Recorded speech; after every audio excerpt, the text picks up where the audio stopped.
की मानसिकता और उसके प्रतीकों से मुक्त होता भारत, राष्ट्रीय चेतना और राष्ट्र के प्रति गौरव के भाव से ओतप्रोत भारत और इस नए भारत के शिल्पी हैं दूरदृष्टा युग प्रवर्तक देश के यशस्वी प्रधानमंत्री श्री नरेंद्र मोदी जी, जिनके नेतृत्व में देश के जन जन की ही आस्था नहीं है बल्कि आज पूरी दुनिया ऐसे नेतृत्व के समक्ष नतमस्तक है।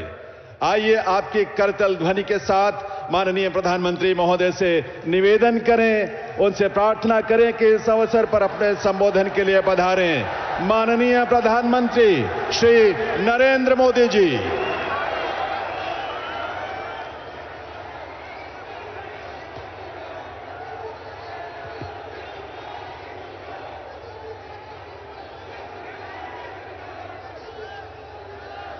भारत माता की, भारत माता की, भारत माता की। वीर धरा रेवाड़ी से पूरे हरियाणा को राम राम।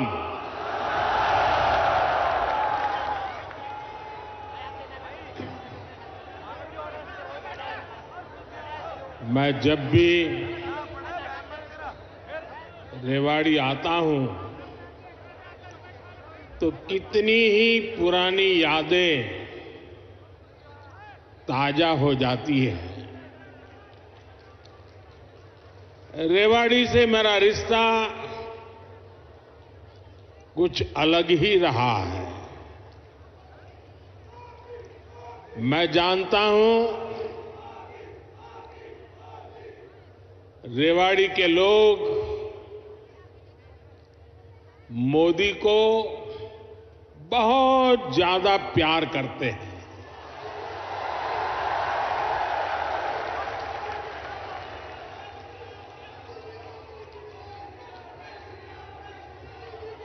और अभी मेरे मित्र राव इंद्रजीत जी ने जैसे बताया,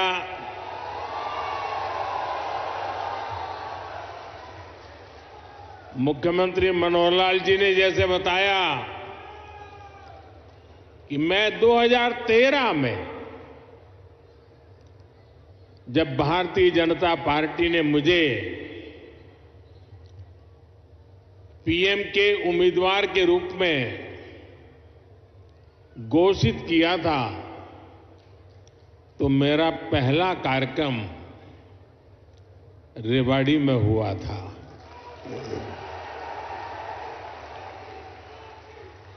और उस समय रेवाड़ी ने 272 पार का आशीर्वाद दिया था और आपका वो आशीर्वाद सिद्धि बन गया।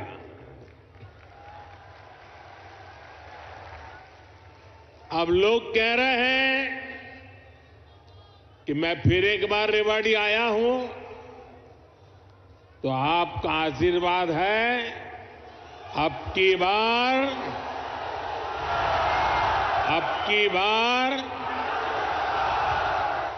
बार एनडीए सरकार 400 पार।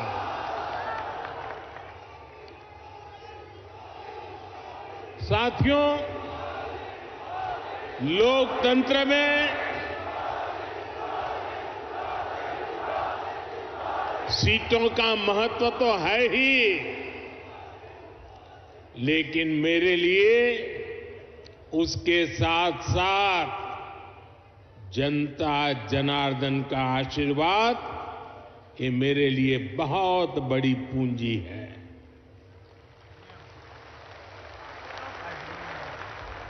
आज पूरी दुनिया में भारत नई ऊंचाई पर पहुंचा है तो ये आप सबके आशीर्वाद के कारण, ये आपके आशीर्वाद का कमाल है।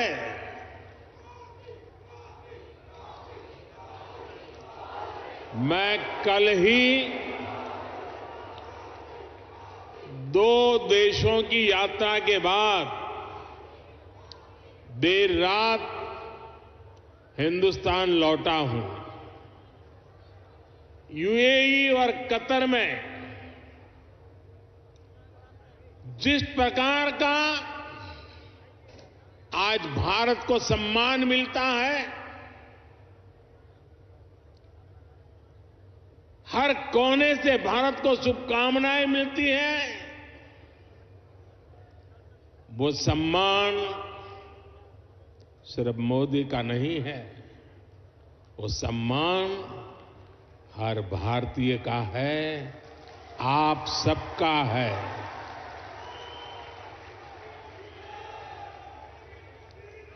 भारत ने G20 का सफल सम्मेलन किया तो ये आपके आशीर्वाद से हुआ। भारत का तिरंगा चंद्रमा पर वहां पहुंचा जहां कोई नहीं पहुंच सका, तो ये आपके आशीर्वाद से हुआ। 10 वर्षों में भारत 11वें नंबर से ऊपर उठकर 5वें नंबर की आर्थिक महाशक्ति बना, ये भी आपके आशीर्वाद से हुआ।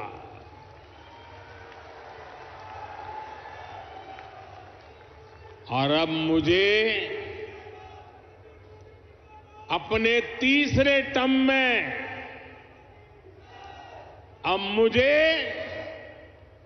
आने वाले सालों में भारत को दुनिया की तीसरी सबसे बड़ी आर्थिक ताकत बनाने के लिए आपके आशीर्वाद चाहिए।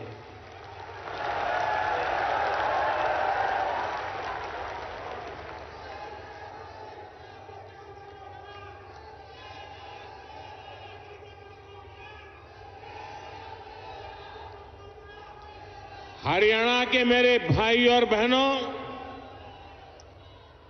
विकसित भारत बनाने के लिए हरियाणा का विकसित होना भी बहुत जरूरी है। और हरियाणा तभी विकसित होगा जब यहां आधुनिक सड़कें बनेगी। हरियाणा तभी विकसित होगा जब यहां रेलवे का आधुनिक नेटवर्क होगा। हरियाणा तभी विकसित होगा जब यहां बड़े और अच्छे अस्पताल होंगे। थोड़ी देर पहले ही मुझे ऐसे अनेक कामों से जुड़ी लगभग 10,000 करोड़ रुपए की परियोजनाएं हरियाणा को सौंपने का अवसर मिला है।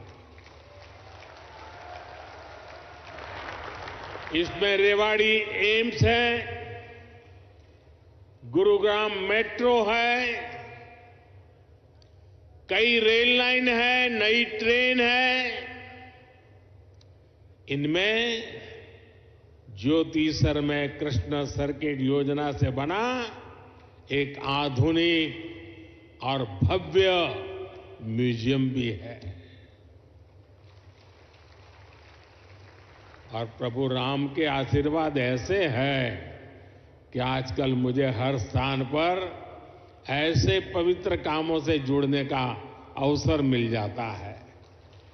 ये राम जी की कृपा है।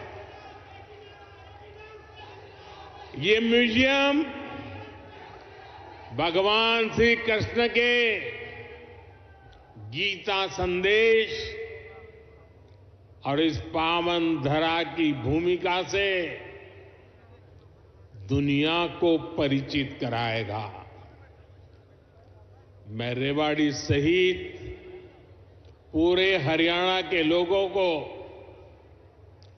इन सुविधाओं के लिए बहुत बहुत बधाई देता हूं। भाई और बहनों, आजकल देश और दुनिया में मोदी की गारंटी की बहुत चर्चा है।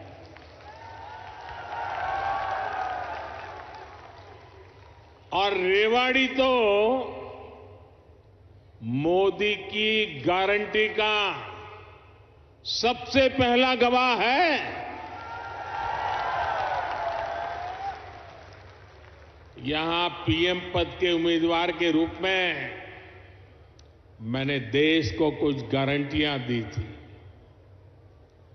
देश की इच्छा थी कि दुनिया में भारत की साख बढ़े। ये हमने करके दिखाया। देश की इच्छा थी कि अयोध्या में प्रभु राम का भव्य मंदिर का निर्माण हो। आज पूरा देश भव्य राम मंदिर में विराजे राम लला के दर्शन कर रहा है। और तो और कांग्रेस के लोग, जो लोग हमारे भगवान राम को काल्पनिक बताते थे, जो कभी नहीं चाहते थे कि अयोध्या में प्रभु राम का मंदिर बने, वो भी अब जय सिया राम बोलने लगे हैं।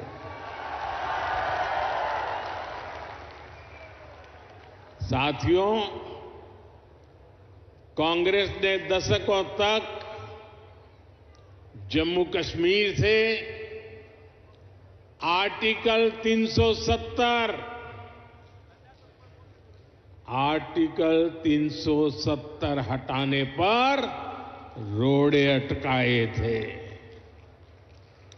मैंने आपको गारंटी दी थी कि जम्मू कश्मीर से आर्टिकल 370 हटाकर रहूंगा। आज कांग्रेस की लाख कोशिश के बावजूद आर्टिकल 370 इतिहास के पन्नों में खो गया है। आज जम्मू कश्मीर में महिलाओं, दलितों, पिछड़ों, आदिवासियों को उनके हक मिलने लगे हैं। इसलिए ही तो लोगों ने एक और संकल्प लिया है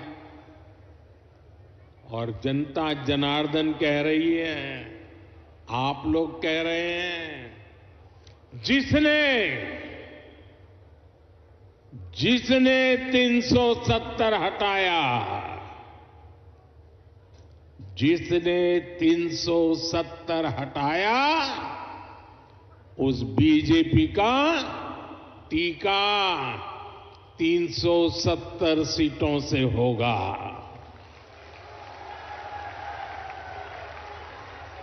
बीजेपी के 370 ही पहुंचाएंगे एनडीए को 400 पार। साथियों, यहीं रेवाड़ी में मैंने पूर्व सैनिकों को 1 रैंक 1 पेंशन लागू करने की गारंटी दी थी। कांग्रेस वाले सिर्फ 500 करोड़ रुपए दिखाकर वन रैंक वन पेंशन लागू करने का झूठ बोलते थे।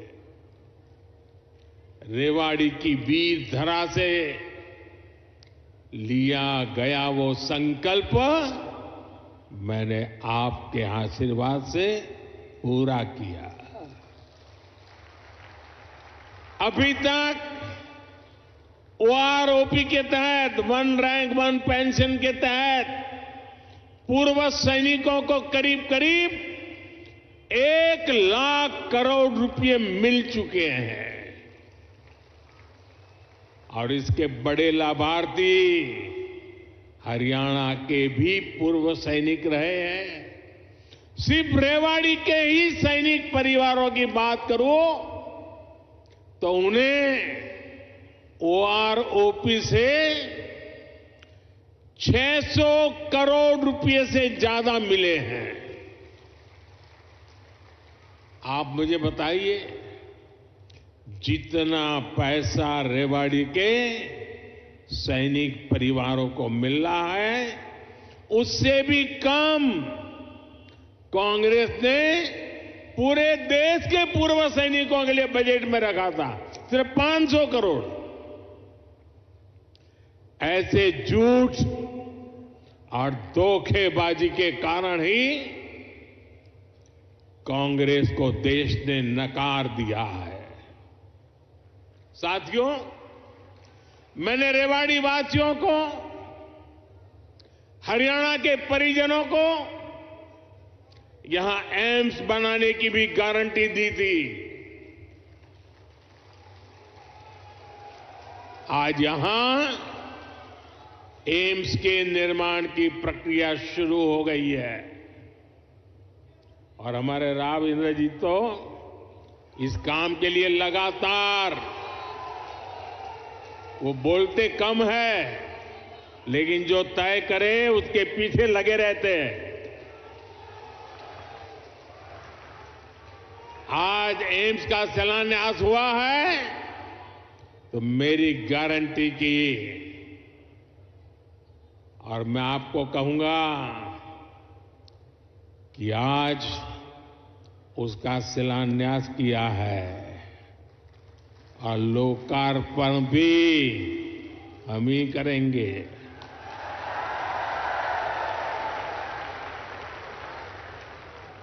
और इससे आपको बेहतर इलाज भी मिलेगा, युवाओं को डॉक्टर बनने का अवसर भी मिलेगा और रोजगार, स्वरोजगार के भी अनेक अवसर बनेंगे। रेवाड़ी में देश का 22वां एम्स बन रहा है। पिछले 10 वर्षों में 15 नए एम्स स्वीकृत किए जा चुके हैं। आजादी के बाद से लेकर 2014 तक देश में करीब 380 मेडिकल कॉलेज बने थे। बीते 10 वर्षों में 300 से अधिक नए मेडिकल कॉलेज बने हैं।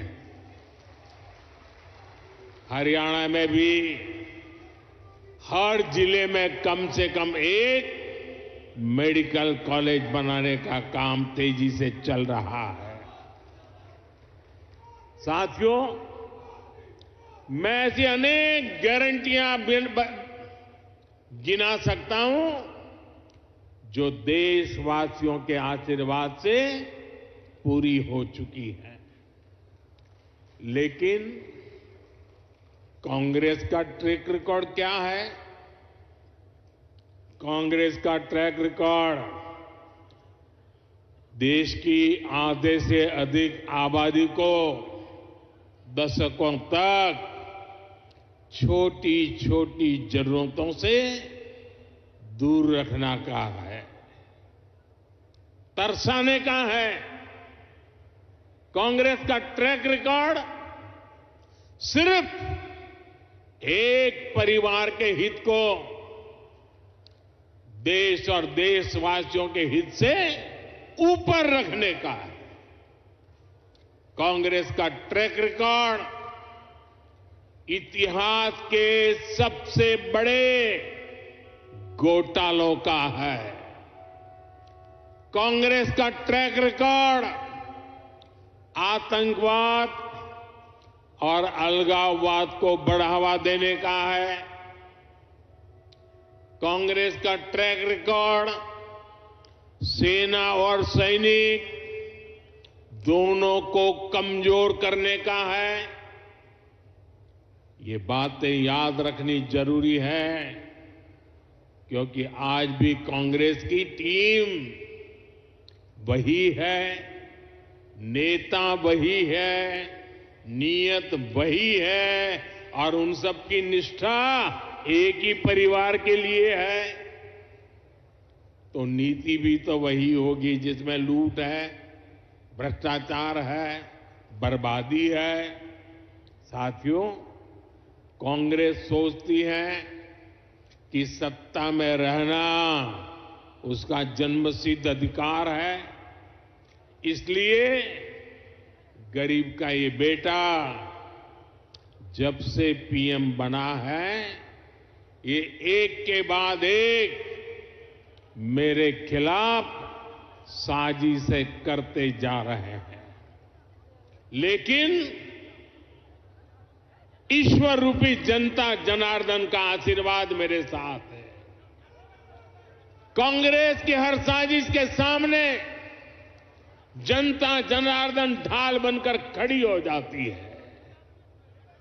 जितना ज्यादा कांग्रेस साजिशें करती है, उतना ही ज्यादा जनता मुझे मजबूत करती है, अपना आशीर्वाद देती है। इस बार भी कांग्रेस ने मेरे खिलाफ सारे मोर्चे खोल दिए हैं, लेकिन मेरे देश की जनता का सुरक्षा कवच, और जब जनता का सुरक्षा कवच होता है, जनता जनार्दन का आशीर्वाद होते हैं, माताएं बहनें ढाल बनकर के खड़ी होती हैं, तो संकटों से पार भी निकलते हैं और देश को आगे भी बढ़ाते हैं। और इसलिए आप सबके आशीर्वाद से हिंदुस्तान के कोने कोने में जो मैं अनुभव कर रहा हूं, इसलिए लोग कह रहे हैं एनडीए सरकार 400 पार। एनडीए सरकार, एनडीए सरकार, एनडीए सरकार। साथियों, एक परिवार के मोह में फंसी कांग्रेस, हरियाणा भी वही हाल है, आज अपने इतिहास के सबसे दयनीय दौर से गुजर रही है। इनके नेता से अपना एक स्टार्टअप नहीं संभल रहा। ये लोग देश संभालने का सपना देख रहे हैं। आज कांग्रेस की हालत देखिए। कांग्रेस के पुराने नेता एक एक करके इनको छोड़कर जा रहे हैं। जिन्होंने कभी इनके साथ आने का इरादा किया था, वो भी इनसे भाग रहे हैं। आज स्थिति ये है कि कांग्रेस के पास अपने कार्यकर्ता तक नहीं बचे हैं। जहां कांग्रेस सरकार में है, वहां इनसे अपनी सरकारें भी नहीं संभल रही है। आज हिमाचल में लोगों को वेतन और पेंशन देने तक में मुश्किलें आ रही है। कर्नाटका में विकास की योजनाओं पर भी कांग्रेस सरकार काम नहीं कर पा रही है। भाई और बहनों, एक तरफ कांग्रेस का कुशासन है और दूसरी तरफ बीजेपी का सुशासन। यहां 10 वर्षों से डबल इंजन सरकार है। इसलिए गरीब कल्याण की जो भी योजनाएं मोदी ने बनाई है, उनके 100% अमल में हरियाणा अव्वल है। हरियाणा खेती के क्षेत्र में भी अभूतपूर्व प्रगति कर रहा है और यहां उद्योगों का दायरा भी निरंतर बढ़ रहा है। जिस दक्षिण हरियाणा को विकास में पीछे रखा गया, आज वो कहीं तेजी से आगे बढ़ रहा है। देश में रोड हो, रेल हो, मेट्रो हो, उनसे जुड़ी जो बड़ी परियोजनाएं हैं, वो इसी हिस्से से गुजर रही है। दिल्ली मुंबई एक्सप्रेसवे के, दिल्ली दौसा लालसोट के पहले चरण का उद्घाटन हो गया है। देश का सबसे लंबा एक्सप्रेसवे हरियाणा के गुरुग्राम, पलवल और नूंह जिलों से होकर गुजर रहा है। साथियों, 2014 से पहले हरियाणा में रेलवे के विकास के लिए हर वर्ष औसतन 300 करोड़ रुपए का बजट मिलता था। 300 करोड़ रुपए। इस वर्ष हरियाणा में रेलवे के लिए करीब करीब 3000 करोड़ रुपए का बजट रखा गया है। अब देखिए, कहां 300 करोड़ और कहां 3000 करोड़, और ये अंतर पिछले 10 सालों में आया है। रोहतक, महम, हांसी, जिंद, सोनीपत जैसी नई रेल लाइनों और अंबाला, कैंट, दप्पर जैसी लाइनों के दोहरीकरण से लाखों लोगों का फायदा होगा।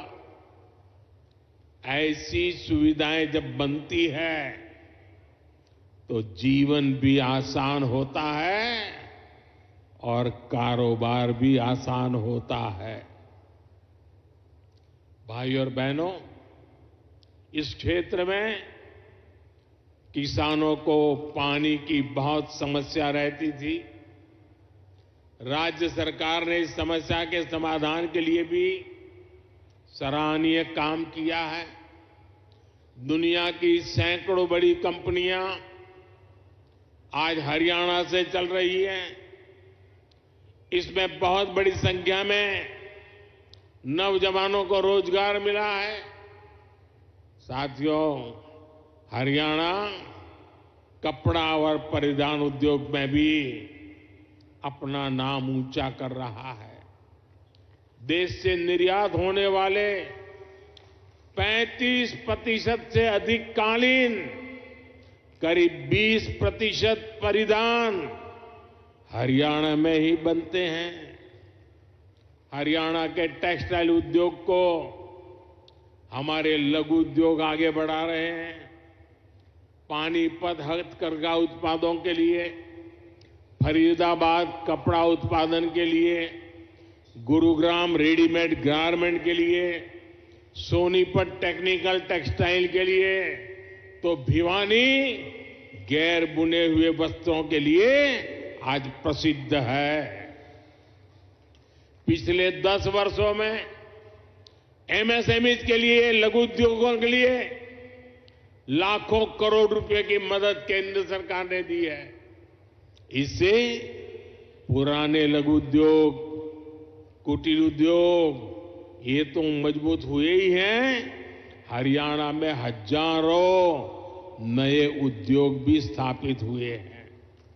साथियों, रेवाड़ी तो विश्वकर्मा साथियों की कारीगरी के लिए भी जाना जाता है।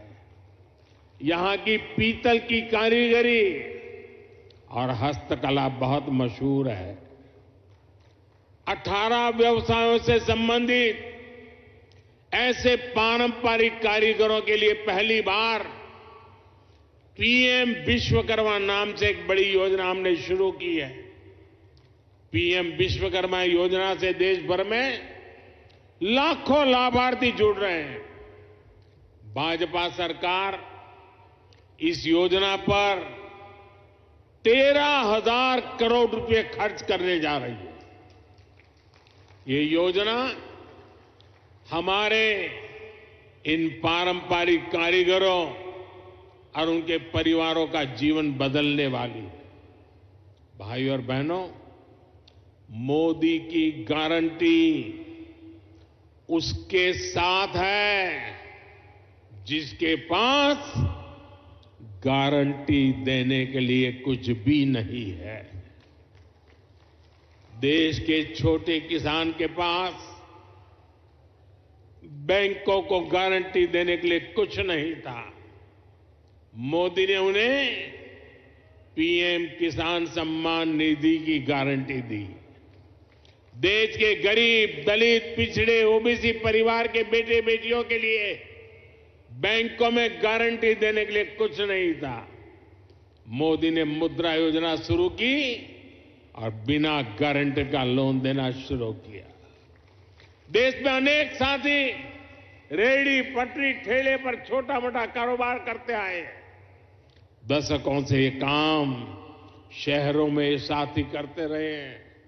इनके पास भी गारंटी देने के लिए कुछ नहीं था।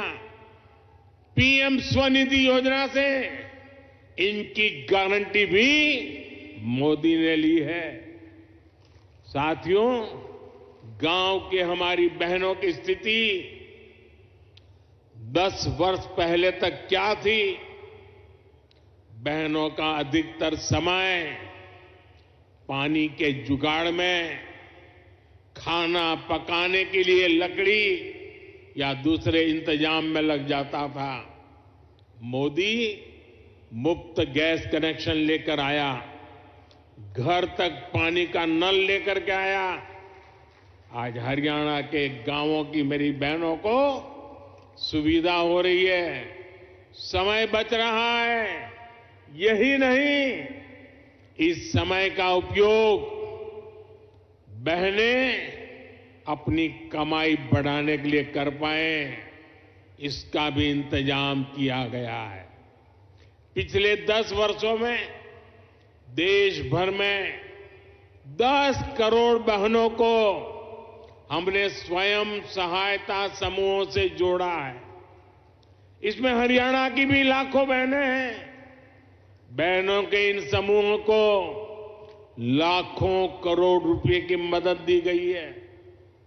मेरी कोशिश यही है कि ज्यादा से ज्यादा बहनों को लखपति दीदी बना सकूं। अभी तक 1 करोड़ बहनें लखपति दीदी बन चुकी है। कुछ दिन पहले जो बजट हम लेकर आए हैं, उसमें 3 करोड़ बहनों को लखपति दीदी बनाने का लक्ष्य रखा गया है। हमने नमो ड्रोन दीदी योजना भी शुरू की है। इसके तहत बहनों के समूहों को ड्रोन चलाने की ट्रेनिंग दी जाएगी और ड्रोन दिए जाएंगे।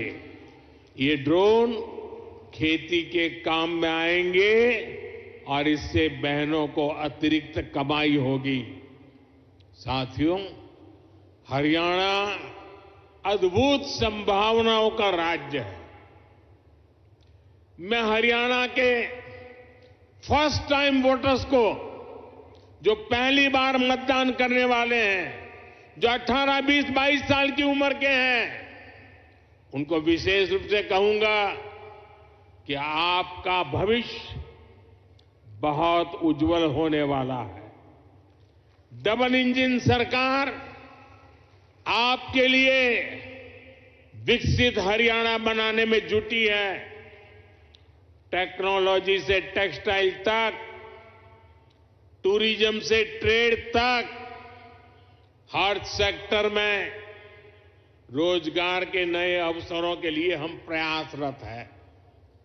आज पूरा विश्व भारत में निवेश के लिए उत्सुक है और निवेश के लिए हरियाणा एक उत्तम राज्य बनकर उभर रहा है।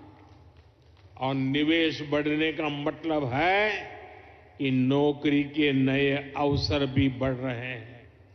इसलिए डबल इंजन की सरकार को आपका आशीर्वाद ऐसे ही मिलता रहे, ये बहुत जरूरी है। एक बार फिर आपको एम्स के लिए हजारों करोड़ रुपए की परियोजनाओं के लिए मेरी तरफ से बहुत बहुत बधाई। मेरे साथ बोलिए, भारत माता की, भारत माता की, भारत माता की। बहुत बहुत धन्यवाद। देवियों सज्जनों, आपके करतल ध्वनि, आपकी तालियों की गूंज के साथ आइए आभार व्यक्त करें माननीय प्रधानमंत्री श्री नरेंद्र मोदी जी का। उनके शुभागमन के लिए भी आज के इस पावन दिवस पर उन्होंने इस पावन धरा पर जो आपके और हरियाणा प्रदेश के लोगों के लिए जो सौगात दी है उसके लिए भी, और उनकी ऊर्जा, उनकी उपस्थिति से, उनकी प्रेरणा, उनके शब्दों में नए भारत, विकसित भारत और विकसित हरियाणा के निर्माण के लिए हम सबको ऊर्जा से ओतप्रोत कर रही है, सराबोर कर रही है। बहुत बहुत आभार माननीय प्रधानमंत्री श्री नरेंद्र मोदी जी का, उनकी इस कृपा स्नेह